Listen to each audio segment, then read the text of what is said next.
بسم اللہ الرحمن الرحیم نحمده ونصلی ونسلم علی رسولہ الکریم۔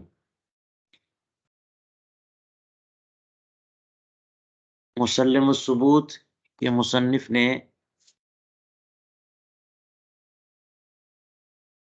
تقسیمات کا بیان شروع کیا ہے کہ نظم قرآنی، اور یہ جو تقسیمات ہیں کتاب اللہ کے ساتھ ساتھ حدیث پر بھی ان کا اطلاق ہوتا ہے۔ تو نظم یعنی لفظ کا معنی ظاہر ہو، اب اس کی چار قسمیں: ظاہر، نص، مفسر، محکم۔ تو ظاہر ہو تو یہ چار قسمیں ہیں، اور اگر ظاہر نہ ہو تو اب اس کے مقابل جو چار قسمیں ہیں وہ بتا رہے ہیں۔ اس کا تذکرہ ہم نے کچھ کیا تھا کل، اور ہم نے یہ بھی بتایا کہ یہ بحث کوئی نئی نہیں ہے، اصول شاشی سے آپ پڑھتے چلے آ رہے ہیں۔ تو ظاہر کے مقابل خفی ہے، اس کا بیان آج کر رہے ہیں۔ فرماتے ہیں وَإِنْ خَفِيَ مُرَادُهُ فَإِمَّا لِعَارِضٍ فَهُوَ الْخَفِي۔ اب یہ دیکھیے، فَإِمَّا لِعَارِضٍ غَيْرِ الصِّغَةِ، یہ کہا۔ اب اس سے اما کا جو دوسرا حصہ ہے وہ آگے آئے گا اگلے صفحے پہ۔ یہ دیکھیے یہاں پر وَإِمَّا لِلصِّغَةِ، نظر آیا؟ تو اگر کسی کلمے کا معنی پوشیدہ ہے، واضح نہیں ہے، تو یا تو یہ خفا اور پوشیدگی صیغے کی وجہ سے ہے، یعنی لفظ کے اندر ہی ہے، اور یا پھر یہ کہ پوشیدگی اور خفا صیغے کی وجہ سے نہیں ہے، کسی اور عارض کی وجہ سے۔ ٹھیک ہے؟ تو یہ اما پہلے والے اما سے ملا لیجئے کہ فرماتے ہیں کہ نظم کی مراد اگر پوشیدہ ہو تو یا تو اس کی پوشیدگی کسی عارض غیر صیغہ کی وجہ سے ہو تو خفی ہے۔ اب آگے بیان آئے گا کہ اگر صیغے کی وجہ سے ہو تو پھر اس کی تفصیلات، اور اس کے بعد پھر کیا کیا قسم ہے۔ ظاہر ہے کہ متقابلات کی قسم تقسیم ہے نا، تو ظاہر کے مقابلے میں خفی ہے، اور نص کے مقابلے میں مجمل ہے، مشکل ہے، اور مفسر کے مقابلے میں مجمل ہے، اور محکم کے مقابلے میں متشابہ ہے۔ ظاہر، نص، مفسر، محکم، تو اس کے مقابلے میں خفی، مشکل، مجمل، متشابہ۔ تو آج آج خفی کا معنی، خفی کی تعریف اور اس کی مثال، اور مثال سے متعلق کچھ بحثیں، یہی آج کا درس ہے۔ توجہ سے آپ لوگ سماعت کر لیں۔ جی، فرماتے ہیں فَهُوَ الْخَفِي وَهُوَ أَقَلُّ خِفَاءً كَالظَّاهِرِ أَقَلُّ ظُهُورًا، اور یہ خفا میں سب سے کمتر ہے، جیسے ظاہر ظہور میں سب سے کمتر ہے۔ یعنی اپنی تقسیم کل میں نے آپ کو بتا دیا تھا، کہاں گیا وہ پیج؟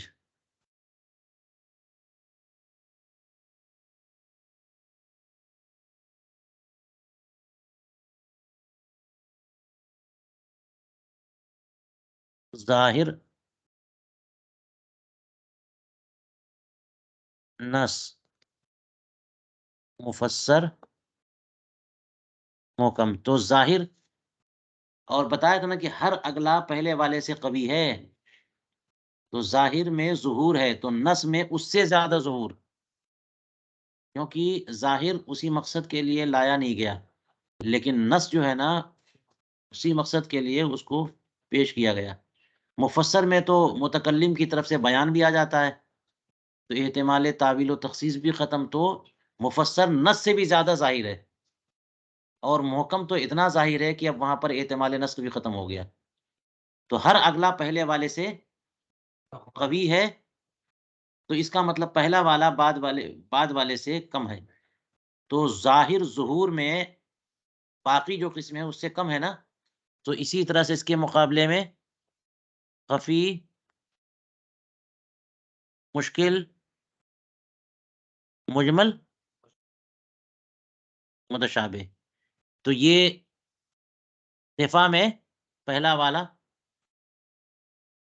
سب سے کم پوشیدگی اس میں، کیونکہ مشکل میں اور بھی پوشیدگی ہے، اور مجمل میں اور بھی خفا ہے، اور متشابہ میں تو ایسی پوشیدگی ہے کہ اب امید ہی ختم ہو گئی کہ وہ معلوم ہو سکے. ٹھیک ہے، لہذا فرماتے ہیں وہ ہوا اقل خفاءً کالظاہر اقل ظہوراً. یہ بات ہو گئی. وقد یجتمعان فیما اذا کان المدلول ظاہراً. کبھی کبھی خفی اور ظاہر دونوں جمع ہو سکتے ہیں. جی دیکھیے، یہ دونوں تو ایک دوسرے کے اپوزٹ ہے نا، تو اجتماعی ضدین کیسے ہو سکتا ہے؟ یہ دیکھیے، کہہ رہے ہیں کہ یہ کبھی کبھی جمع ہو سکتے ہیں اس صورت میں جبکہ مدلول تو ظاہر ہو لیکن اس کے پوشیدگی اس کے بعض افراد میں ہو. مدلول کا معنی اور مفہوم تو ظاہر ہو لیکن خفا اور پوشیدگی کہاں ہو؟ اس کے بعض افراد میں. یہاں پر دیکھیے، او مت پڑھیے گا، یہ کاتب ادھر ادھر کر دیتے ہیں اور پھر لوگوں کو پریشانی ہوتی ہے نا. فیما اذا کان المدلول ظاہرا ویکون الخفاء فی بعض افرادی. جبکہ مدلول کیا ہو؟ مدلول تو ظاہر ہو، لفظ کا معنی ظاہر ہے لیکن اس معنی کا صدق کن کن پر ہو رہا ہے؟ وہ معنی کس پر صادق آ رہا ہے، اس کے افراد کتنے ہیں؟ تو افراد میں پوشیدگی ہو. تو لیجئے جناب، ایک ہی جگہ جو ہے وہ ظاہر بھی ہے اور خفی بھی ہے. اس کی مثال لیجئے، کالسارق ظاہر فی مفہومہ الشرعی خفی فی الطرار والنباش. یہی بحث ہے اور یہی بحث آخر تک جائے گی. ٹھیک ہے، اسی کو سمجھ لیجئے گا تو آج کا درس ہو گیا. تو کہتے ہیں کہ ظاہر اور خفی یہ دونوں ایک دوسرے کے مقابل ہیں لیکن کبھی کبھی جمع ہو سکتے ہیں. پہلے ہماری بات سمجھ لیجئے. اور طرار کہتے ہیں اچکے کو. چور اچکے کا لفظ سنا آپ نے، ہے نا؟ جو دھوکہ دے کر کے نظر یا توجہ کہیں دوسری طرف ہو اور دھوکے سے پیسہ اچک لے جائے. بات سمجھ میں آ رہی ہے؟ جیب کترے بھی ہیں، ہاتھ میں پیسے ہیں، کہا کہ دیکھو دیکھو دیکھو دیکھو فلاں تم کو دیکھ رہا ہے نا؟ تو ادھر دیکھا، لے کے بھاگا. موبائل کیسے لے کے بھاگتے ہیں؟ ٹرینوں میں جو حادثے ہوتے ہیں کیسے غافل کر کے، کسی طور پر غافل کر کے اور لے کے بھاگ جاتے ہیں. بتا کے لے کے بھاگیں گے تو یہ ڈکیتی ہو گئی نا. تو ڈکیتی سے کم اور چوری سے زیادہ. اس کو طرار کہتے ہیں. کیا کہتے ہیں؟ ہاں، یہ اچکا ہے، جیب کترا ہے. اچکا کا لفظ سنا کہ نہیں سنا؟ ہاں، اچکوں سے ذرا ہوشیار رہیں.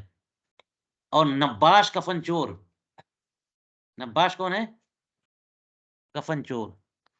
لیجیے جناب، کبھی ہو سکتا ہے کہ ایسا زمانہ بھی گزرا ہو کہ مردوں کو بھی نہیں چھوڑا لوگوں نے، اور وہاں بھی پہنچ کر کے دیکھا تازہ تازہ کفن ہے تو نکال لائے اور جا کے دکان پہ بیچ دیا، ہے نا؟ تو نباش. چلیے، یہ دونوں بھی دوسرے کا مال لے لیتے ہیں، چور تو لیتا ہی ہے. اللہ تبارک و تعالیٰ کا ارشاد ہے قرآن پاک میں، السارق والسارقۃ فاقطعوا ایدیہما. چور اور چورنی کے ہاتھ کاٹو. یہ تو آپ کو پتا ہے نا. تو اب یہ آیت کریمہ ہے اور لفظ سارق بالکل ظاہر ہے، کوئی پوشیدگی نہیں. بچہ بچہ جانتا ہے، جو عربی جانتا ہے. سارق مطلب چور. تو جس نے بھی کسی کا مال خفیتاً لے لیا اور وہ مال حرز میں تھا، حفاظت کی جگہ پہ تھا، تو اسی کو چور کہتے ہیں. ٹھیک ہے. خفاءً لے لے، چور کی تعریف کرنی پڑے گی نا، اور تعریف سے مراد ستائش نہیں کہ کیا شاندار چور ہے۔ تعریف کا مطلب پتہ چلے کہ چور ہوتا کون ہے، کہ اس پر حد نافذ کرنی ہے۔ مسجد سے کسی نے پنکھا چرا لیا اور چندے کے ڈبے سے پیسہ نکال لے کے بھاگ گیا، گھڑی لے کے بھاگ گیا، تو کیا وہ چور ہے؟ وہ شرعی چور نہیں ہے۔ لغوی چور ضرور کہہ سکتے ہیں، وہ شرعی چور نہیں ہے، لہٰذا اس کا ہاتھ نہیں کاٹا جائے گا۔ لیکن یہ میں نہیں کہہ رہا ہوں کہ جناب شروع کر دیجیے آپ لوگ، معاذ اللہ۔ بات سمجھ میں آ رہی ہے؟ حرام ضرور ہے، کسی کا ملک جو ہے نا وہ لے لینا بلا اجازت، لیکن چور ہے کہ نہیں ہے یہ ایک الگ بات ہے۔ تو اس سلسلے میں حدود کے بیان میں آپ تفصیلات دیکھ سکتے ہیں کہ کتنے مال کو چرانے پہ اس میں بھی 10 درہم کی قید ہے حدیث پاک سے، لہذا کسی کا پیپر کی کوئی لے کے بھاگ گیا ہے نا، تو چور تو ہے لیکن وہ والا چور نہیں ہے۔ 2 روپے کا جو ہے نا قلم لے کے بھاگ گیا ہے نا، ایک پیپر کاغذ تھا وہ لے کے بھاگ گیا چرا کے صبح رات میں، اور باقاعدہ اس نے تالا توڑا اس کے لیے ایک پیپر چرانے کے لیے۔ اتنا بڑا بیوقوف کہاں ملے گا؟ تو یہ سمجھنا پڑے گا نا کہ چوری کا معنی کیا ہے اور کون شرعی چور ہے۔ تو اس کی تعریف کی ہے، اور تعریف کی ضرورت تو آپ کو سمجھانے کے لیے ہے، یہ لفظ سے بالکل ظاہر ہوتا کہ چور ہوتا کون ہے۔ حفاظت کی جگہ میں قیمت کا کوئی مال، قیمتی مال رکھا ہو، اسے خفیتاً لے لینا، چوری کس کو کہتے ہیں؟ مال حرز کو خفیتاً لے لینا، چھپا کر کے لے بھاگنا مال محرز کو، لہذا وہ مال ہونا چاہیے، اس کی قیمت ہونی چاہیے، ٹھیک ہے؟ معمولی سی چیز جیسے ایک پیپر کا ٹکڑا جو ہے اٹھا لے بھاگا، تو یہ نہیں ہے۔ ہاں، مقام احراز میں ہونا چاہیے، حرز میں، حفاظت کی جگہ پہ۔ جوتا چپل آپ دروازے پہ چھوڑ کے چلے گئے، کوئی لے کے بھاگ گیا، تو لے کے بھاگنا اس کا جائز نہیں تھا، لیکن وہ اس پر حد نافذ نہیں ہوگی، کیونکہ وہ آپ نے حفاظت ہی کہاں کی ہے؟ آپ ہی نے تو راستہ دکھایا، جو جوتا آپ نے باہر پھینک دیا، چھوڑ دیا۔ مقام حرز سے گھر کے اندر رکھا تھا، حفاظت کے مقام پہ رکھا تھا آپ نے، اور وہاں سے وہ لے بھاگا، ٹھیک ہے؟ خفیتاً لے کے بھاگنا، لہذا بندوق کی نلی رکھ کر کے تلوار کی زور پہ لے کے بھاگا تو وہ ڈکیتی ہے، اس کا معاملہ الگ ہے، قطاع الطرق کہتے ہیں ان کو، اور قرآن پاک میں اس کا بھی حکم ہے نا؟ تو یہ تینوں دو دو تین تین چیزیں جو ہے نا یہ قیود احترازیہ کی حیثیت رکھتی ہیں۔ لہٰذا اب دیکھیے، لفظ سارق ہے ظاہر فی مفہوم شرعی، لفظ سارق اپنے مفہوم شرعی میں تو ظاہر ہے، بلکہ لغوی مفہوم میں بھی بالکل ظاہر ہے، اور یہ پتہ ہے کہ باہر سے اٹھا لینے جانے والا چور نہیں کہلایا جاتا۔ کوئی نہیں کہتا کہ جناب باہر تم نے خود پھینک رکھا تھا وہ اٹھا کے لے کے، تم نے پھینکا تو اٹھا کے لے کے جائے گا، اگرچہ بلا اجازت لے کے جانے کی اجازت نہیں تھی اس کو، لیکن تم نے ہی تو اس کو مسلط کیا لے جانے پہ، کیسے چور کہہ دیا اس کو؟ تو یہ سب قیود احترازیہ ہیں، لہٰذا کہتے ہیں کہ سرقہ فإن سرقۃ لغۃ و شرعا اخذ مال الغیر خفیۃ من حرز، یہ دیکھ لیا آپ نے تعریف؟ ہاں، غیر کا مال خفیتاً حرز سے لے لینا، حرز یعنی مقام حفاظت سے، گھر کے اندر رکھا تھا، حفاظت کا اہتمام کر دیا تھا، دروازے پہ نہیں چھوڑ دیا، کھلے میدان میں نہیں پھینک دیا، مسجد میں نہیں چھوڑا تھا، حرز کا اہتمام کیا تھا، حفاظت کا اہتمام کیا تھا، پھر بھی خاموشی سے چپکے سے لے کے بھاگ جانا، یہ ہے چوری۔ تو جو بھی ایسا کام کرے گا اس کا ہاتھ کاٹا جائے گا کہ نہیں کاٹا جائے گا؟ تو یہ تو ظاہر ہے، لیکن خفی فی الطرار والنباش، یہ لفظ جو ہے نا ساری کا لفظ، یہ طرار، اچکے اور کفن چور میں یہ خفی ہے، پوشیدہ ہے کہ کفن چور بھی چور ہے کہ نہیں ہے، کفن چور بھی چور ہے کہ نہیں ہے شرعی، اور طرار بھی چور ہے کہ نہیں چور؟ اچھا، یہاں پہ خفا آیا کیسے جب یہ لوگ بھی لے کے بھاگ رہے ہیں؟ تو پوشیدگی یوں آئی کیونکہ انہوں نے کہا نا کہ یہ پوشیدگی جو ہے صیغے میں نہ ہو، غیر صیغہ میں ہو۔ تو جب ہم نے دیکھا کہ طرار کرتا کیا ہے اور نباش کرتے کیا ہیں، تو اس طرح سے پوشیدگی آئی۔ وجہ یہ ہے کہ اگر طرار اور نباش چور ہی ہوتے تو کیا ان کے لیے الگ لفظ وضع کیا جاتا؟ جی، طرار کا لفظ کیوں وضع کیا گیا؟ نباش کا لفظ کیوں وضع کیا گیا؟ اس کا مطلب یہ کہ چور سے الگ ہیں یہ لوگ۔ ورنہ جناب کوئی جوتا چرائے تو اس کے لیے لفظ ایک الگ کریے، کپڑا چرائے تو الگ لفظ وضع کریے، کتاب چرائے تو کتاب چور، پیسہ چرائے اور زیور چرائے، ہر چیز چرانے والے کے لیے الگ الگ لفظ ہونا چاہیے۔ ہے کیا الگ الگ لفظ؟ الگ الگ لفظ تو نہیں ہوتا۔ تو کچھ بھی چرائے، جو چرائے گا وہ چور ہے۔ کیا چرایا اس کی وجہ سے الگ لفظ نہیں ہوتا، لیکن کفن کے معاملے میں الگ لفظ ہے کہ نہیں ہے؟ اور اچک کے جیب کترے کے لیے الگ لفظ ہے کہ نہیں ہے؟ بولیے۔ تو الگ لفظ ہونے کا مطلب یہ ہوا کہ کچھ الگ ہے، تبھی تو الگ لفظ ہے، کچھ تو الگ ہے۔ یہ پوشیدگی سمجھ میں آ گئی؟ اگر بالکل بعین ہی وہی معاملہ تھا تو سارق کا لفظ اس کو شامل ہونا چاہیے۔ کیوں واضعین لغت نے طرار اور نباش کے لیے الگ لفظ وضع کیا؟ تو خفا ہے نا؟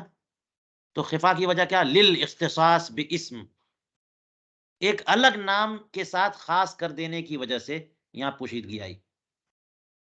کیوں الگ ٹائٹل دیا گیا ان کو؟ کیوں الگ نام دیا گیا؟ اگر وہ بھی من جملہ چوروں میں تھے تو لفظ چور ان کے لیے کافی نہیں تھا؟ تو یہ خفا کیوں ہے؟ لاختصاص کل باسم غیر اسم سارق، لفظ سارق کے علاوہ دوسرے لفظ کے ساتھ ان کو خاص کیا گیا۔ طرار کو طرار کہا گیا، نباش کفن چور کو نباش کہا گیا، سارق الاکفان نہیں کہا گیا۔ یہ وجہ ہے۔ فَيَخْتَفِي السَّارِقُ فِيهِمَا، تو لفظ سارق جو ہے نا طرار اور نباش کے معاملے میں خفی اور پوشیدہ ہو جائے گا کہ وہ سارق ہیں بھی کہ نہیں ہیں۔ فَيَخْتَفِي الْحُكْمُ، جب لفظ سارق خفی ہو گیا تو سارق پر جو حکم لگے گا ہاتھ کا کاٹنا، اس میں بھی خفا ہو جائے گا کہ ہاتھ کاٹا جائے گا یا نہیں کاٹا جائے گا۔ یہ آیت کریمہ پڑھنے کے باوجود وہاں پر سوالیہ نشان ہوگا، چور کے بارے میں نہیں۔ نباش اور طرار کے بارے میں ایک سوال ہوگا کہ ان کا بھی ہاتھ کاٹا جائے گا یا، لیکن کہتے ہیں بتأمل ما یظہر ان فی الاول زیادہ، لیکن تھوڑا سا اگر غور و فکر کریں تو یہ بات ظاہر ہو جاتی ہے کہ پہلے والے میں تو مفہوم بطور زائد، ہاں، بطور تاکید پایا جا رہا ہے، اس میں کچھ زیادتی ہی پائی جا رہی ہے۔ وہ چور نہیں، بڑا والا چور ہے وہ۔ اول سے کون مراد ہے؟ طرار اور نباش۔ مسئلہ طرار اور نباش کا ہے۔ طرار میں سرقہ کا جو حقیقت ہے وہ بدرجہ اتم پائی جا رہی ہے۔ سارق کے جو اجزائے ترکیبی ہیں وہ سارے کے سارے اس میں پائے جا رہے ہیں، بلکہ کچھ زیادہ ہی پائے جا رہے ہیں۔ نباش میں کم پائے جا رہے ہیں۔ جیسے نباش کا مطلب ہوتا ہے کہ نباش وہ ہے جو کہ، تو کفن مقام احراز تھوڑی ہے وہاں پہ، کون وہاں پہ حفاظت کرنے بیٹھا ہوا ہے؟ جی، کوئی حفاظت کا انتظام نہیں ہے۔ تو مقام حرز سے نہیں اٹھایا اس نے، خفیتاً لے تو گیا، دن کے اجالے میں نہیں لے گیا۔ چور جو ہے رات میں گیا، قبر کھودی اور کفن لے کے بھاگا۔ وہ ملکیت کس کی ہے؟ میت کی، اور میت کی ملکیت قویہ نہیں ہے، ضعیفہ ہے، وہ چھڑا نہیں سکتا، بچا نہیں سکتا۔ بات ہے، بات سمجھ میں آئی؟ تو نباش میں چوری کا جو معنی ہے وہ کم پایا جا رہا ہے، چور کے جو اجزائے ترکیبی ہیں ان میں سے کمی ہے، تو معمولی درجے کا، یعنی چور نہیں ہوا، چور سے کچھ نیچے ہوا۔ اور طرار جو ہے نا، طرار جو ہے چور سے بھی کچھ اوپر ہوا، کیونکہ عام چور کیا کرتا ہے؟ مقام حرز سے خفیتاً لے کے بھاگتا ہے، اور یہ خفیتاً نہیں، دن دہاڑے لے کے بھاگ رہا ہے، ساتھ میں چل رہا ہے، موبائل چوری کرنے کے لیے بہت ہی اہتمام کے ساتھ، بلکہ دوستی کرتا ہے نا، ساتھ ساتھ، بالکل ساتھ ساتھ چلتا ہے، یہاں جیب کترا کاٹا اور بولے بھاگا۔ یہ تو مقام حرز نہیں بلکہ ڈکیتی کی طرح ہے، دھوکے سے کر رہا ہے، بات سمجھ میں آئی؟ تو چوری کا معنی یہ طرار میں زیادہ پایا جا رہا ہے، نباش میں کم پایا جا رہا ہے، اس لیے وہ بدرجہ عتم چور ہے، اس لیے چوری کی سزا اس پر نافذ کی جائے گی، طرار کا بھی ہاتھ کاٹا جائے گا۔ نباش میں سرقے کے سارے اجزاء نہیں پائے جا رہے ہیں، لہذا وہ چوری کی لمٹ تک نہیں پہنچا، لہذا اس کا ہاتھ۔ پور گفتگو سمجھ میں آ گئی؟ چلیے اب چلیے تیزی سے، کہتے ہیں کہ تأمل، تھوڑے سے تأمل سے یہ بات واضح ہو گئی کہ اول یعنی طرار میں زیادت ہے سرقے پر، سرقے سے زائد معنی پائے جاتے ہیں، لأنه یاخذ مع حضور المالک، کیونکہ یہ اچکا جو ہے نا مالک کی موجودگی میں لے بھاگتا ہے، تو یہ بڑا چور ہوا کہ نہیں ہوا؟ تو حد واجب ہوگی جو کہ قطع ید ہے، اور اسی سے یہ بات بھی واضح ہو گئی کہ ان فی الثانی نقصانا، ثانی سے مراد نباش میں چوری کے مفہوم و معنی کی میں کمی پائی جا رہی ہے، کیوں؟ لأن الاختفاء لا يكون من المیت، کیونکہ چور کی تعریف میں خفیتاً لینا ہے نا، اور یہاں کا خفیتاً، میت سے خفی اختفاء جو ہے نا ممکن ہی نہیں ہے، وہ جو کفن چور ہے نا وہ باقی لوگوں کو دیکھتا ہے کہ کوئی اگل بگل نہ دیکھ لے، وہ یہ نہیں، میت سے نہیں بچ رہا ہے وہ، فلا یجب الحد، تو نباش پر حد قائم نہیں ہوگی۔ چلیے یہ بات پوری ہو گئی آج کی، اب یہاں پر اعتراض اور جواب، ٹھیک ہے؟ وَأُعْتُرِضَ أَوَّلًا بِأَنَّ اختصاص بعض الأنواع بِاسْمٍ لا يورث الخفاء في اطلاق الجنس، پہلا اعتراض یہ ہے کہ بعض انواع کو کسی ایک نام سے خاص کر دینا یہ جنس کے اطلاق میں پوشیدگی نہیں پیدا کرتا، مورث خفا نہیں ہے۔ فاختصاص الحجر، دیکھ لیجئے مثال، لفظ حجر اور لفظ شجر کو الگ الگ نام دیا گیا، تو کیا الگ الگ نام دینے سے ہاں پوشیدگی آ گئی اطلاق جسم میں؟ کیا مطلب؟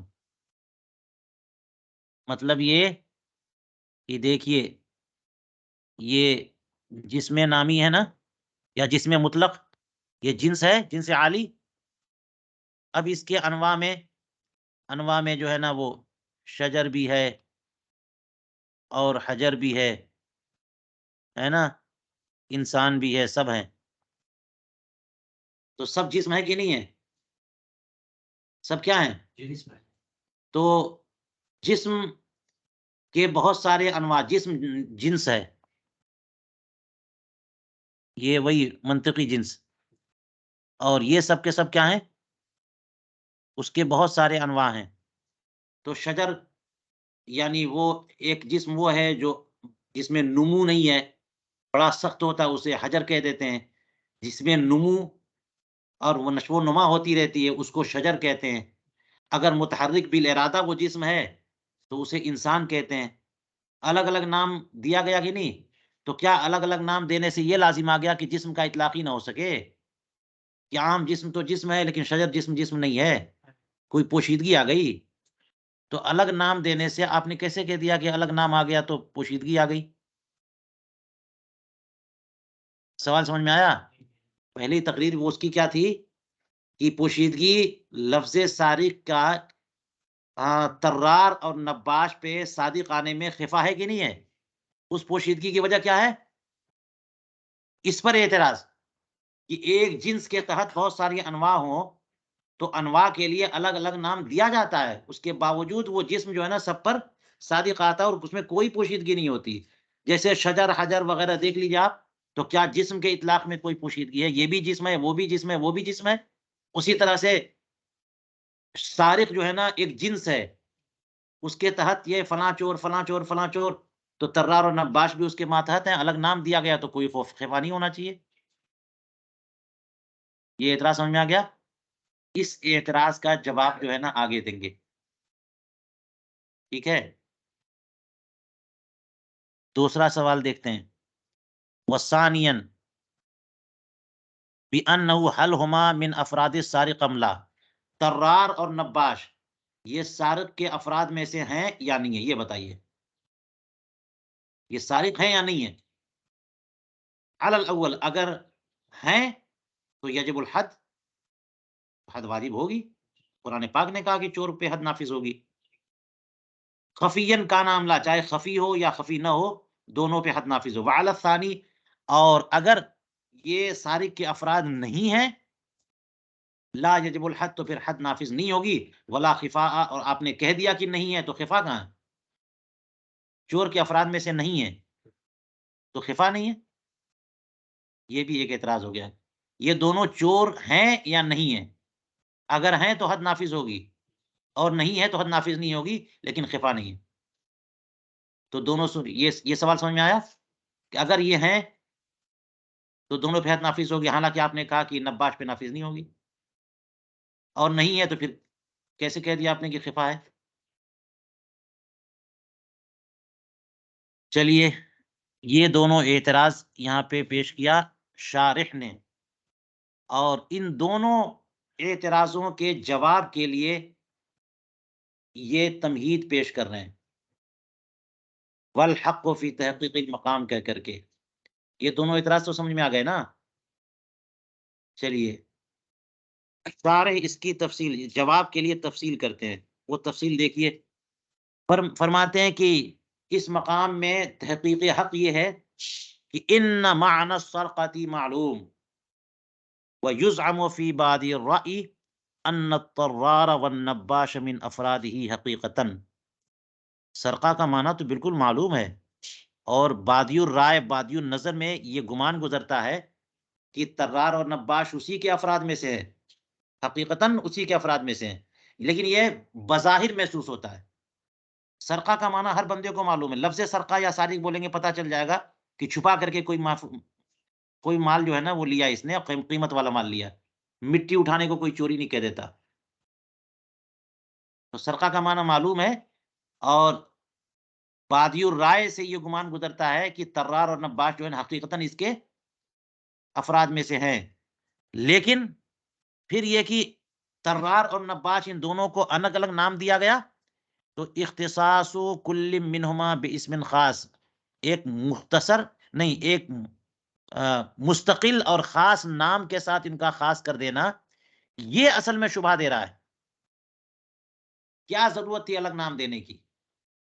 غلہ چوری کرنے والا گوشت چوری کرنے والے کو الگ نام دیتے ہیں، تو کفن چوری کرنے والے کو کیوں الگ نام دیا گیا؟ اس سے شبہ تو ہو رہا ہے۔ بل یوجب ان یکونا، بلکہ صرف شبہ ہی نہیں ہو رہا ہے، الگ سے نام دینے سے یہ بات ثابت ہو رہی ہے کہ یہ چور نہیں ہے، ورنہ الگ نام کیوں دیا جاتا؟ بل یوجب ان یکونا غیر السارق، تو فاذا تأمل علم ان الطرار، جب بندہ غور کرے تو جان جائے گا کہ طرار جو ہے نا یہ کامل چور ہے، من الافراد الکاملۃ للسارق بوجود السرقۃ فیہ علی الکمال۔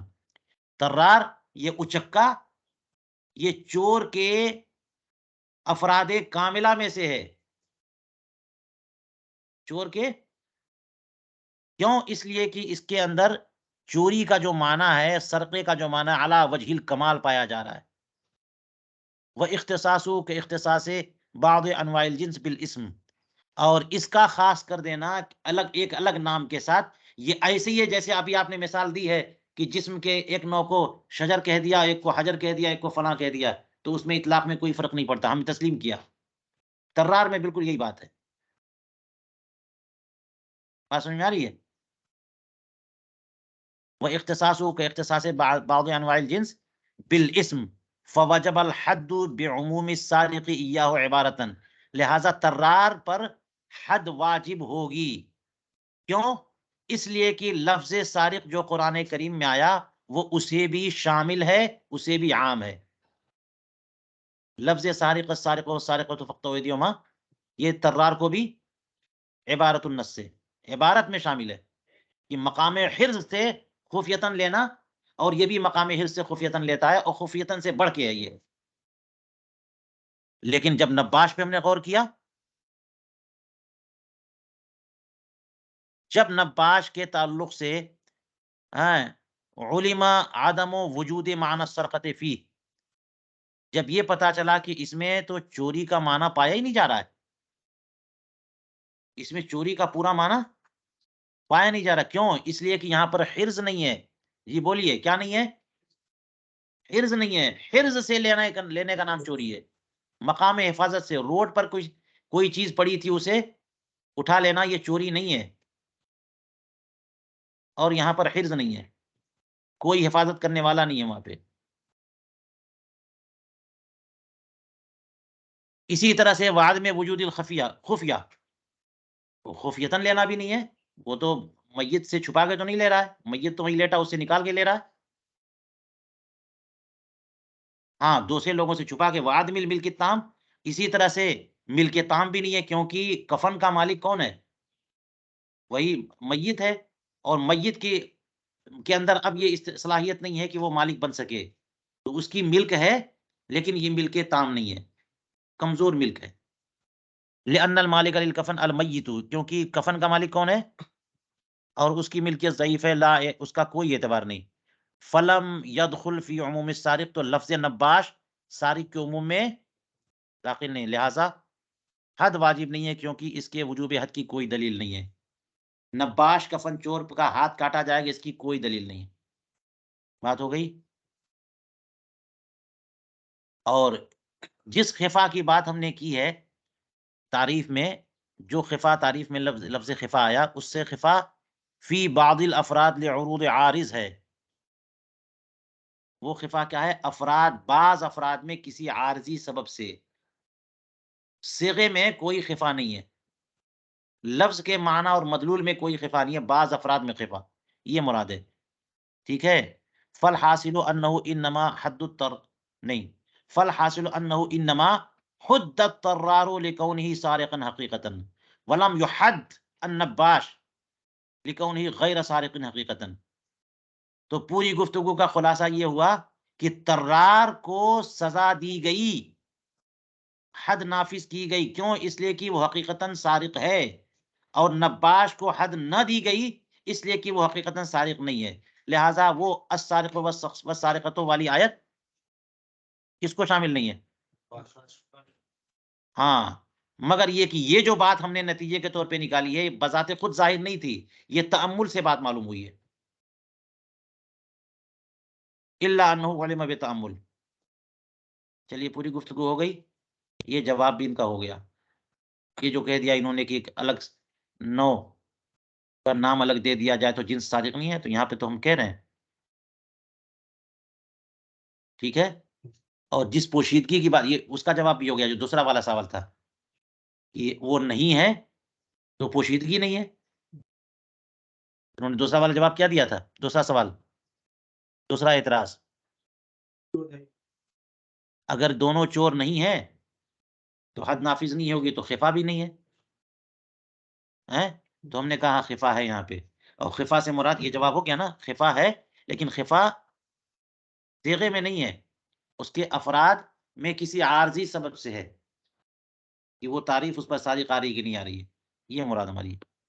اس کا بھی جواب ہو گیا. تو ہم نے ڈکلیئر کیا ہے کہ نباش چور نہیں ہے، لیکن ذرا تأمل کے بعد کیا ہے. ٹھیک ہے. چلیے گفتگو مکمل ہوئی. یہاں پر کہتے ہیں وَعْلَمْ أَنَّ الْإِمام فخر الاسلام بعدما بین ان النباش لا یأخذ من مال حافظ ولا ماله خطر قال. یہ جان لیجئے کہ امام فخر الاسلام بزدوی جو اصول فقہ کے امام ہیں فقہ حنفی میں، اور ان کی کتاب ہے نا اس سلسلے میں، حالانکہ اولین کتاب نہیں ہے لیکن پھر بھی سب سے اہم ترین مانی جاتی ہے اصول بزدوی. ٹھیک ہے. اور اس سے بھی پہلے کتاب لکھی ہے حضرت علامہ امام شمس الائمہ سرخسی نے، اصول سرخسی. ٹھیک ہے. تو امام فخر الاسلام بزدوی نے بعد اس کے کہ یہ فرمایا، بتایا کہ نباش کسی محافظ کا مال نہیں لیتا، من مال حافظ، کسی حافظ کا مال، کیونکہ وہ کفن جو ہے نا اس کا کوئی محافظ نہیں ہے وہاں پہ، ٹھیک ہے؟ تو نباش مال حافظ نہیں لیتا، ولا مالہ خطر، اور نہ کوئی ایسی چیز لیتا ہے جو خطر والی ہو، اہمیت والی ہو، جس کا مقام و مرتبہ ہو، جس کی شان و شوکت ہو، جس کی طرف لوگوں کا میلان ہو۔ تو گھٹیا چیز اور معمولی چیز جس کی کوئی قدر و قیمت نہ ہو، جی ہاں، تو اس کو لے لینا یہ الگ بات ہے، اور ایسی چیز لینا جس کے لیے خطر ہو، جس کے لیے معاملے میں بہت احتیاط کیا جائے، سنبھال کے رکھا جائے، قدر و قیمت، خطر کا معنی جس کی قدر و قیمت ہو، جسے چوری جانے کا خطرہ اور اندیشہ ہو، ہے نا؟ تو جس کے لیے خطر ہے اس کا مقام کچھ اور ہوتا ہے، جس کے لیے خطر نہیں ہے اس کا مقام کچھ نہیں ہوتا۔ تو اس نے کوئی ایسا مال نہیں لیا جس کے لیے خطر ہو۔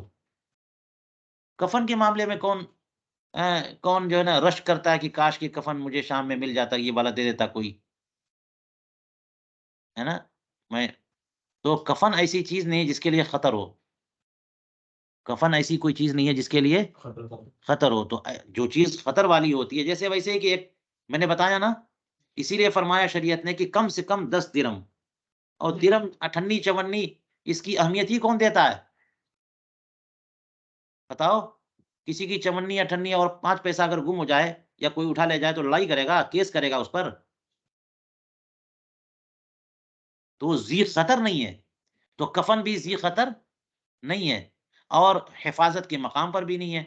یہ حضرت علامہ امام فخر الاسلام بزدوی نے فرمایا، اور اس کے بعد کیا فرمایا؟ وہ کہتے ہیں وَهَذَا الَّذِي دَلَّ عَلَيْهِ اسم النباش فی غایت القصور والہوان، یہ جو مفہوم ہے لفظ اس میں نباش نے جو اس مفہوم پر دلالت کیا ہے وہ نہایتی کوتاہ اور قصور اور ہوان اور ذلت والا مفہوم ہے۔ یہ بھی چوری ہے، بہت گھٹیا کام ہے، بہت گھٹیا جو ہے چیز اٹھائی اس نے، جس کی قدر و قیمت نہیں مانی جاتی۔ شرفا جو ہے نا اس کو اہمیت نہیں دیتے ہیں کہ وہ بھی چیز جو ہے نا ہمیں مل جائے۔ بات سمجھ میں آ رہی نہیں آ رہی ہے؟ تو اس میں نباش نے جس مفہوم پر دلالت کیا ہے وہ غایت قصور اور غایت ہوان میں ہے۔ والتعدیۃ بمثلہ فی الحدود خاصۃ باطلۃ، اور تعدیہ حدود میں اس جیسے سے تعدیہ جو ہے نا باطل ہے۔ اس جیسے سے تعدیہ کیا ہے؟ تعدیہ کا مطلب ایک حکم ایک جگہ سے دوسری جگہ لے جانا، اس جیسے سے تعدیہ نہیں ہوتا، وہ بھی حدود میں، ہے نا؟ جیسے چور کے بارے میں کہا گیا کہ اس کا ہاتھ کاٹو، تو چوری کا جو مفہوم و معنی ہے وہ پورے طور پر جس کے اندر پایا جائے گا، تو ہاتھ کاٹنے کا جو حکم ہے وہ متعدی ہوگا اس کی طرف۔ جیسے طرار، ہم نے کہہ دیا نا کہ چوری کا حکم اس پر بھی نافذ ہوگا، تو چوری کا جو حکم ہے قطع ید، یہ چور کے ساتھ ہے، اور طرار ذرا مختلف ہے، طرار ذرا مختلف ہے نا، لیکن غور کیا گیا تو چوری کا معنی بدرجہ اتم پایا جا رہا ہے، تو یہ حکم قطع ید کا وہ متعدی ہو رہا ہے کہ نہیں ہو رہا ہے وہاں پہ؟ کیونکہ وہ اعلیٰ درجے کی بات مانی جا رہی ہے وہاں پہ، لیکن وہ جن اوصاف کے ساتھ یہ حکم لگتا ہے وہ اوصاف بترجہ قصور اور ہوان ہو، نچلے درجے میں ہو، تو وہاں پہ تعدیہ نہیں ہوتا، وہاں حکم نہیں لے جاتے۔ لہٰذا اسی وجہ سے قطع ید کا حکم جو ہے نباش تک نہیں لے جائیں گے، کیونکہ چور قیمت والی چیز چراتا ہے، اور یہ غیر قیمت والی بہت ہلکی چیز لے کے گیا، یہ جس کی طرف لوگوں کا میلان نہیں ہوتا۔ تو وہی کہتے ہیں وقال بعدما فصل فضل نہیں ہونا چاہیے، فصل الجنایت فی الطرار، اور امام فخر الاسلام بزدوی نے جب طرار میں جنایت کی تفصیل کی گئی، نباش میں جنایت تو یہ ہے اور طرار میں جنایت و جرم کیا ہے، اس کی تفصیل کرنے کے بعد یہ فرمایا کہ یہ جو چوری کا معنی طرار میں پایا جا رہا ہے یہ بدرجہ ہوان و قصور نہیں ہے، یہ بدرجہ عروج و کمال ہے، فی غایت الکمال، اور احکام کا تعدیہ اس جیسے میں بالکل ہوتا ہے، و تعدیۃ الحدود فی مثل فی نہایت الصحت والاستقامت، بالکل ہوتا ہے، نہایت ہی صحیح حکم و تعدیہ ہوتا ہے، اور یہ بالکل درست، استقامت بالکل درست ہے، حکم کو لے جانا وہاں پہ۔ لہٰذا صاحب کشف نے یہ فرمایا کہ لم یرد بالتعدیت ما هو المتبادر، ما هو المتبادر، کہ مصنف نے تعدیہ سے مراد متبادر مراد نہیں لیا، متبادر مفہوم نہیں لیا۔ اچھا، اصل میں دیکھیے کہ امام فخر الاسلام بزدوی کی جو کتاب ہے نا، اصول بزدوی، یہ منار وغیرہ نا جتنی بھی کتابیں لکھی گئی ہیں وہ سب اسی کو بیس بنا کے لکھی گئی ہیں، ٹھیک ہے؟ تو پھر منار کی شرح نور انوار اور پتہ نہیں بہت ساری شرحیں لکھی گئی، سینکڑوں اصول بزدوی، اور اصول بزدوی کی ایک قدیم شرح ہے شیخ علاء الدین بخاری، انہوں نے لکھی، اس کا نام ہے کشف الاسرار۔ کیا نام ہے؟ کشف الاسرار۔ تو کشف الاسرار نے، صاحب کشف الاسرار نے امام بزدوی کی اصول کی تشریح جو کی ہے، تو تشریح میں نوٹ لگایا تو امام بزدوی نے یہ کہا کہ چور جس پر سرقہ کی تعریف صادق آتی ہے نا، وہ مکمل طور پر وہ مفہوم ثابت نہیں ہو رہا ہے، صادق نہیں آ رہا نباش میں، لہٰذا چور کا حکم نباش میں لے جانا درست نہیں ہے، باطل ہے، اور چور کا معنی بدرجے اولا ثابت ہو رہا ہے کس میں؟ ترار میں، تو یہاں پر تعدیت الحکم جو ہے بالکل درست ہے، حکم کو لے جانا۔ تو اس پر شارح بزدوی نے، یعنی مصنف کشف الاسرار نے یہ کیا کہا؟ وہ کہتے ہیں کہ امام فخر الاسلام نے تعدیہ جو کہا نا، حکم کو لے جانا، ترار میں لے جانا صحیح ہے اور نباش میں لے جانا صحیح نہیں ہے۔ تعدیہ سے مراد ان کی کیا ہے؟ فرماتے ہیں لم یرد بالتعدیۃ ما هو المتبادر، تعدیہ سے مراد متبادر معنی نہیں ہے ایک حکم کو دوسرے حکم میں کی طرف لے جانا، ہے نا، علت کے اشتراک کی وجہ سے۔ علت یہاں موجود ہے تو یہاں حکم ہوا، وہی علت فلاں جگہ موجود ہے تو وہاں بھی حکم لے، یہ متبادر ہوتا ہے معنی تعدیہ کا، وہ اطراد حکم الاصل فی الفرع بالقیاس۔ تعدیہ کا متبادر معنی یہ ہوتا ہے کہ قیاس کے ذریعے اصل کا حکم فرع میں جاری کرنا، جہاں جہاں اصل کی علت ملے ان تمام فروع میں وہی حکم لگا دینا، یہ ہے تعدیہ۔ یہ مراد نہیں ہے امام فخر الاسلام بزدوی کی، یہ تعدیہ مراد نہیں ہے، بل اراد بالتعدیۃ اطراد الحکم بالدلالۃ، بلکہ ان کی مراد کیا ہے؟ حکم کا جاری کرنا دلالت نص سے، کہ لفظ جو ہے نا وہ دلالت کر رہا ہے۔ فإن ثبوت الحکم فی الطرار بالدلالۃ ولا تستقیم هذه الدلالۃ فی النباش، اس لیے کہ حکم کا ثبوت طرار میں یہ دلالت سے ہے، ولا تستقیم هذه الدلالہ، اور یہ دلالت جو ہے نا ثابت نہیں ہے، درست نہیں ہے نباش میں، لضعف المنات، کیونکہ منات کمزور ہے، دار و مدار جو ہے نا کمزور ہے، بنا کمزور ہے، وجہ کمزور ہے، کیونکہ سرقہ میں جو جو چیزیں پائی جا رہی ہیں وہ ساری کی ساری چیزیں نباش میں نہیں پائی جا رہی، تو لفظ صارف جو ہے نا نباش پر دلالت نہیں کر رہا۔ اور اسی کی اتباع کی ہے صاحب التحریر نے، تحریر الاصول، یہ امام کمال الدین ابن حمام صاحب فتح القدیر کی بڑی مشہور تصنیف ہے اور اس کا ذکر بار بار آتا ہے۔ تو یہ تو بات انہوں نے کہہ دی، اب آگے شارح فرماتے ہیں کہ وَلَيْسَ الْأَمْرُ كَمَا ظَنَّهُ هَذَا الْحِبْرُ، معاملہ ایسا نہیں ہے جیسا کہ اس حبر، اس جلیل القدر عالم دین نے گمان کیا، اور میں سمجھتا ہوں کہ اس سے مراد، حاضر الحبر سے مراد یہ نہیں، یہ صاحب الکشف ہے، کشف الاسرار والے، انہوں نے کہا کہ امام فخر الاسلام بزدوی نے جو تعدیے کی بات کہی ہے کہ وہاں ہوگا، یعنی اس تعدیے سے یہ مراد ہے، یہ مراد نہیں ہے۔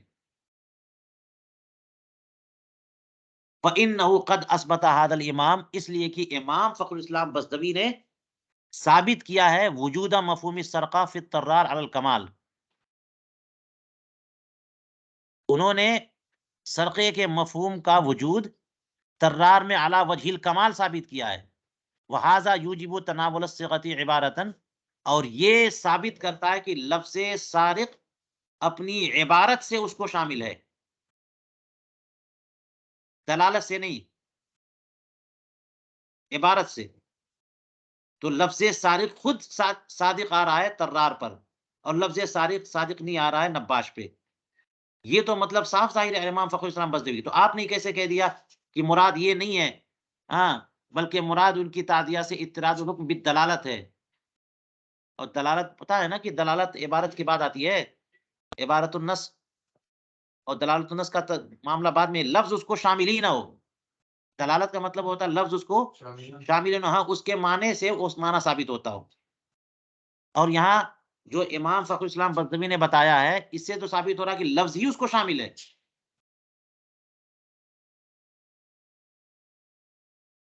وہذا یوجب تناول الصیغۃ عبارتنا. یہ سے ثابت ہوتا ہے کہ صیغہ یعنی لفظ سارق جو ہے نا، یہ اپنی عبارت کے ذریعے ہی اس کو شامل ہے. فلا وجہ دلالت ہے، تو دلالت کی کوئی وجہ نہیں ہے، بلکہ عبارتن ہے. مع ان ضعف المناط ایضا لا یوجب انتفاء الدلالت فی النباش. ساتھ اس کے کہ ضعف منات، جو وجہ کی کمزوری ہے، دار و مدار اور منات کی جو کمزوری ہے، جس پر جو ہے نا بنائے کار رکھا گیا ہے، اس سے بھی ثابت نہیں ہوتا کہ نباش میں دلالت منتفی ہو رہی ہے.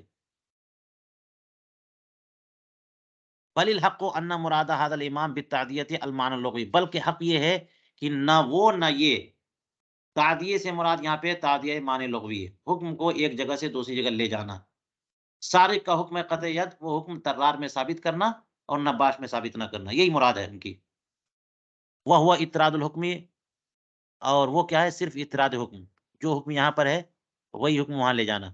ان کا مقصود یہ ہے انه لما وجد الاخذ خفیہ فی الطرار، کہ امام فخر اسلام نے جو کہا وہ یہ کہ جب اخذ خفیتاً طرار میں بھی پایا جا رہا ہے. طرار میں بھی کیا معنی پایا جا رہا ہے؟ چھپا کے لے لینا. علی وجہ الکمال پایا جا رہا ہے. تو اضطرد حکم السارق وتعدى الیہ وثبت فی عبارت. تو سارق کا حکم تو لگے گا، جہاں جہاں طرار صادق آئے گا وہاں وہاں سارق صادق آئے گا، تو طرار پر قطعیت کا حکم لگے گا، اور وہ حکم متعدی بھی ہوگا، وہاں پر وہ ثابت بھی ہوگا عبارت میں. وہذا فی غایت الحسن والاستقامت. اور یہ دلالت اور یہ عبارت جو ہے نا، یہ شمول، یہ نہایت ہی جو ہے نا اعلیٰ درجے سے ہے، اس میں کوئی کمی نہیں ہے.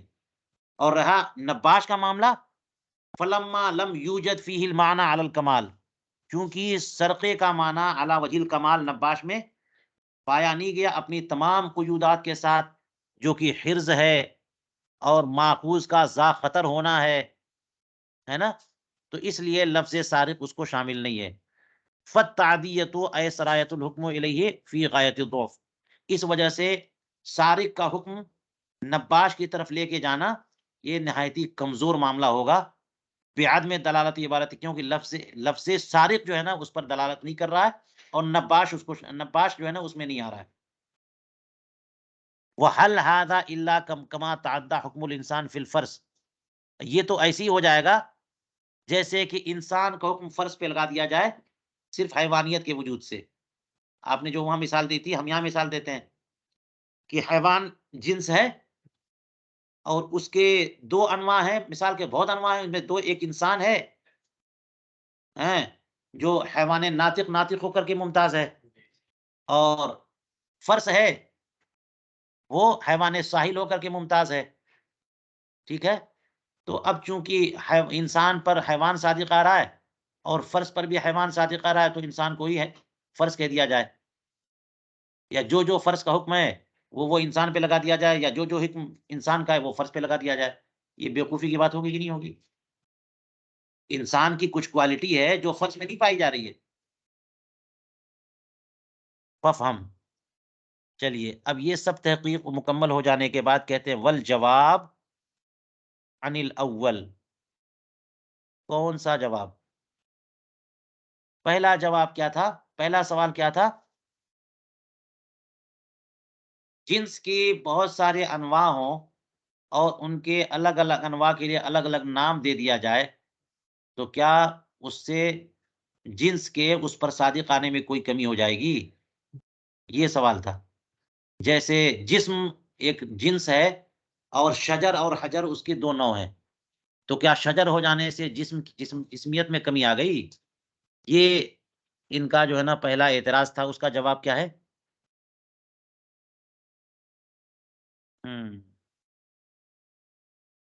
انه فرق بین الاختصاص الذي فيهما واختصاص انواع جنس واحد.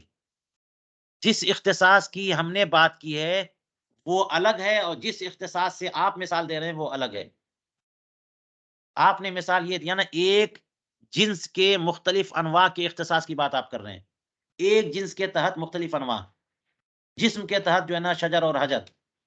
اور ہم کس کے اختصاص کی بات کر رہے ہیں؟ طرار اور نباش. ان کو الگ الگ نام دیا گیا. فَإِنَّ الْإِخْتِصَاصَ فِيهِمَا. طرار اور نباش یہ بھی چور ہیں، کفن چور یا اچکے دھوکے سے لے کے جانے والا. ان کو جو الگ نام دیا گیا ہے، بحیث یطلق کل منہما فی مقابلۃ السارق. سارق کے مقابلے میں یہ اطلاق ہے. یہ جو اطلاق طرار اور نباش کا ہے وہ ایک لفظ وضع کیا گیا اس کے لیے سارق کے مقابلے میں.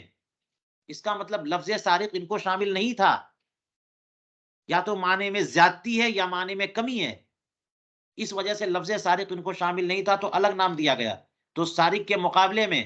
اور شجر اور حجر کی بات کر رہے ہیں، وہ جسم کے مقابلے میں نہیں ہے، وہ جنس کے مقابلے میں نہیں ہے. جسم کے ماتحت آتے ہیں، تو یہ شجر بھی جسم ہے، حجر بھی جسم ہے. شجر کو شجر نام دینا حجر کے مقابلے میں، حجر کو حجر نام دینا شجر کے مقابلے میں، جسم کے مقابلے میں نہیں ہے. اور آپ یہ مثال سارق کو آپ نے جنس قرار دے دیا، طرار اور نباش کو شامل کر دیا، یہ اس طرح تھوڑی ہے. یہاں پر اور وہاں پر یہی معاملہ ہے کہ طرار اور نباش ہاں سارق کے مقابلے میں. حتیٰ یقال ھذا طرار و ھذا سارق ھذا نباش، یہ الگ الگ کہتے ہیں. کیا اسی طرح کہتے ہیں ھذا حیوان ھذا جسم ھذا شجر ھذا حجر؟ برخلاف انواع جنس کے، اس لیے کہ فإنه لا يطلق في مقابلة الجنس اصلا. ان کا اطلاق جنس کے مقابلے میں ہوتا ہی نہیں ہے. شجر ہے، حجر ہے، خشک تر ہے، جو بھی بولا جائے، یہ سب جو ہے نا وہ جنس کے مقابلے میں سب اس کے افراد میں سے مانے جاتے ہیں. والمورث للشبہۃ هو الاختصاص الاول. جس اختصاص سے شبہ پیدا ہوتا ہے وہ پہلا والا اختصاص ہے جو سارق کے مقابلے میں بولا جائے، اور یہ والا نہیں جو یہاں پر ہے. کہتے ہیں هذا غایۃ الکلام فی هذا المقام احفظه فإنه دقیق. یہ بالکل کلام کی انتہا ہے، اسے اچھی طرح یاد رکھو کیونکہ یہ دقیق بحث ہے. چلیے یہ بات مکمل ہو گئی سوال و جواب کی شکل میں. اب خلاصہ کلام یہاں پہ یہ کہہ رہے ہیں کہ یہ جو بات آئی ہے کہ چور کا ہاتھ کاٹا جائے گا، طرار پر چور کا لفظ جو ہے نا بدرجہ اولا صادق آتا ہے تو اس کا بھی ہاتھ کاٹا جائے گا. سارے لوگ اس پر متفق ہیں. نباش پر اس درجے میں صادق نہیں آتا، کچھ کمی ہے، اس لیے چور کا لفظ اس کو شامل نہیں ہے، تو اس کا ہاتھ نہیں کاٹا جائے گا. اس کے معاملے میں اختلاف ہو گیا. امام اعظم ابو حنیفہ کے نزدیک یہی ہے کہ اس کا ہاتھ نہیں کاٹا جائے گا، لیکن بعض لوگ کہتے ہیں کہ اس کا بھی ہاتھ کاٹا جائے گا. تو فرماتے ہیں کہ یہ جو ھذا اے عدم وجوب الحد علی النباش، یہ امام ابو حنیفہ کے نزدیک، امام محمد کے نزدیک، امام ابو یوسف کا اختلاف، ائمہ ثلاثہ کا اختلاف. ٹھیک ہے. یہ جو ائمہ ثلاثہ ہیں اور امام ابو یوسف ہیں، وہ یہ کیا کہہ رہے ہیں کہ ان النباش داخل، نباش عموم سارق میں داخل ہے، لہذا قبر کو جو ہے نا مقام حفاظت مانتے ہیں یہ لوگ. قبر گھر ہے تو کفن لے کے آنا یہ گھر سے لے کے آنے کی طرح ہے، لہذا نباش کو بھی کیا کہتے ہیں وہ لوگ؟ سارق ہے، اس پر بھی حد نافذ کی جائے گی. تو امام اعظم ابو حنیفہ کا جو قول ہے کہ نباش سارق نہیں ہے، اس پر حد نافذ نہیں کی جائے گی، یہ صحابہ کرام میں سیدنا عبداللہ ابن عباس کا قول ہے. ٹھیک ہے. اور فتح القدیر میں یہ ہے کہ روا ابن ابی شیبہ عن الزہری فرماتے ہیں کہ اخذ نباش فی زمن معاویہ، سیدنا امیر معاویہ رضی اللہ عنہ کے زمانے میں ایک کفن چور پکڑا گیا، اور اس زمانے میں مروان ابن حکم جو ہے نا مدینہ منورہ کا گورنر تھا. تو اس نے جو ہے نا اس کے سامنے جتنے لوگ موجود تھے صحابہ اور فقہاء مدینہ، سب سے پوچھا کہ کیا نباش کا ہاتھ کاٹا جائے گا کہ نہیں کاٹا جائے گا؟ پوچھا. فاجتمع رایہم، اس زمانے میں جتنے فقہاء تھے مدینہ منورہ کے، سب کی رائے اس پر ایک جمع ہوئی کہ اس کو مارا جائے اور اس کو در در گھمایا جائے، ہیں اس کو پورے محلے میں گھمایا جائے، اس کو زد و کوب کیا جائے، ہاتھ نہیں کاٹا جائے۔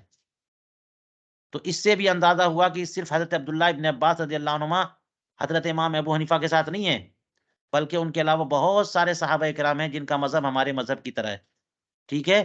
اسی طرح سے بعد میں امام سفیان ثوری ہیں، امام اوزاعی ہیں، امام مکحول ہے، امام ابن شہاب زہری ہیں، یہ سارے کے سارے تابعین میں، یہ سب جو ہے نا حضرت امام اعظم ابو حنیفہ رضی اللہ تعالیٰ عنہ کے قول سے اتفاق رکھتے ہیں۔ لیکن جو دوسرا قول ہے، دوسرا مذہب، کہ نباش کا بھی ہاتھ کاٹا جائے گا، دوسرا مذہب کیا ہے؟ کاٹا جائے گا۔ وہ کس کا مذہب ہے؟ وقولہم، وہ سیدنا عمر فاروق رضی اللہ عنہ کا مذہب ہے، عبداللہ ابن مسعود ہیں، ام المؤمنین عائشہ صدیقہ ہیں، تابعین میں امام حسن بصری ہیں، ابو ثور ہیں، تبع تابعین میں قضا فی التیسیر۔ تیسیر جو ہے نا یہ اسی التحریر کی شرح ہے، ٹھیک ہے۔ التیسیر میں ایسا ہی لکھا ہے، واللہ تعالی اعلم۔